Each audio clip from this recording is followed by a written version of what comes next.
What we've got here is a Pioneer model number PD-M6 multiplay compact disc player. Now there's something interesting I would like to point out with this, but we'll get into that in a second. So here we can see our power switch, which is a hardware power switch. Headphone level, because this does actually have a headphone port. There's our tray. A remote sensor with a light for something. I don't know what that exactly would be for. Program, repeat. This is a vacuum fluorescent display. We've got some lights here, indicators. It's a 6-disc changer. It says compact disc. You can get some zoom on this. Incredibly slow zoom, because this is, of course, the Panasonic with the incredibly slow zoom and the janky focus. We've got eject, repeat, program memory, track skip, random. There's stuff for the program, and a display. I'm not sure what display does. Some track seeking functionality. Play and pause. This looks like a button here, but it is not. It just says full mode remote control on it. Manual track search, and a stop button as well. The back is very sparing. Here's the power cord. Here's a CSA certification sticker. It does have an AC outlet, 100 watts maximum. Takes 23 watts, PD-M6 compact disc player made in Japan. Certified only to Canadian electrical code, which that might not focus. Yeah, it's not going to focus.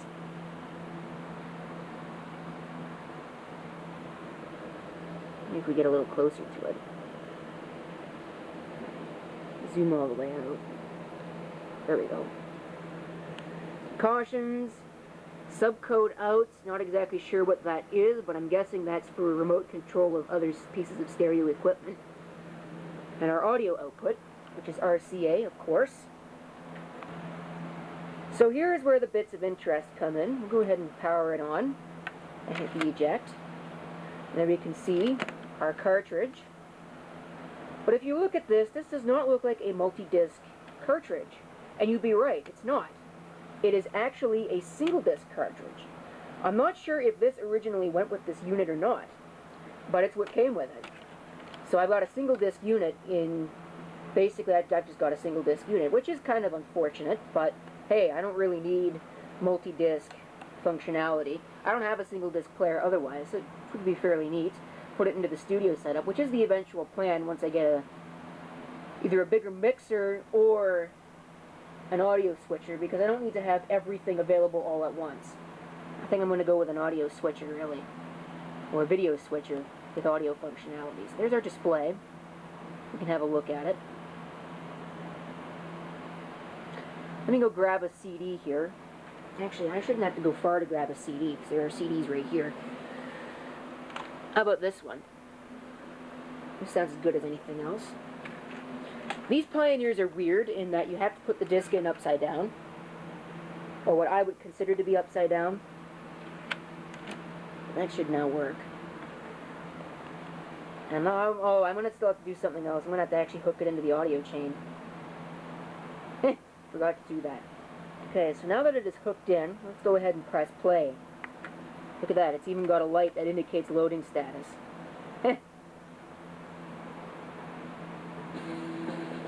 Another thing I'd like to point out about this is the interesting display.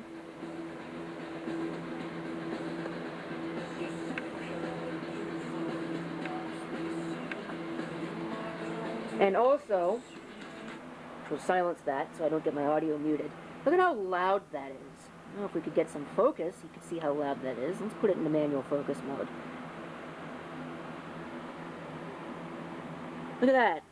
It's almost touching clipping. Heh. Found that to be kind of interesting. We'll go ahead and turn that back on. Skip through some tracks here. Here's the manual search functionality.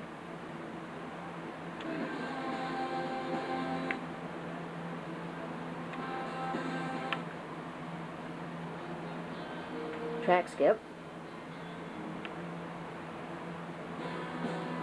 Takes it a little bit of time to skip tracks. And there's the pause.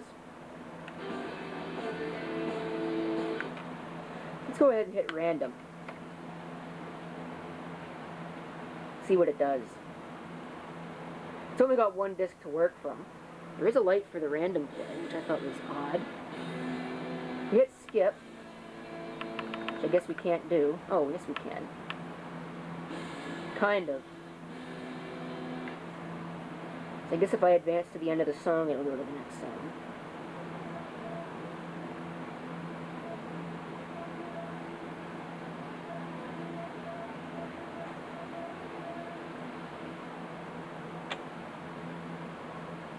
Whoops. Holy focus, Batman.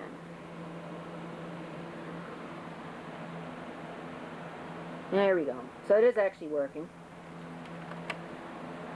You can hit a program somehow.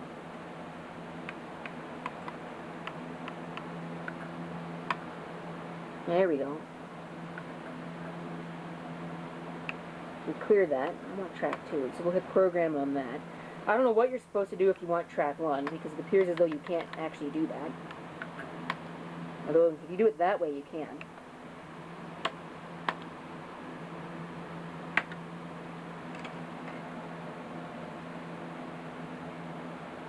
It does actually work. Can't press skip. You can if you want to skip to the end. Or back to the beginning, sorry. Skip all the way through it. The focus on this camera is really just not all that great, as you can probably tell.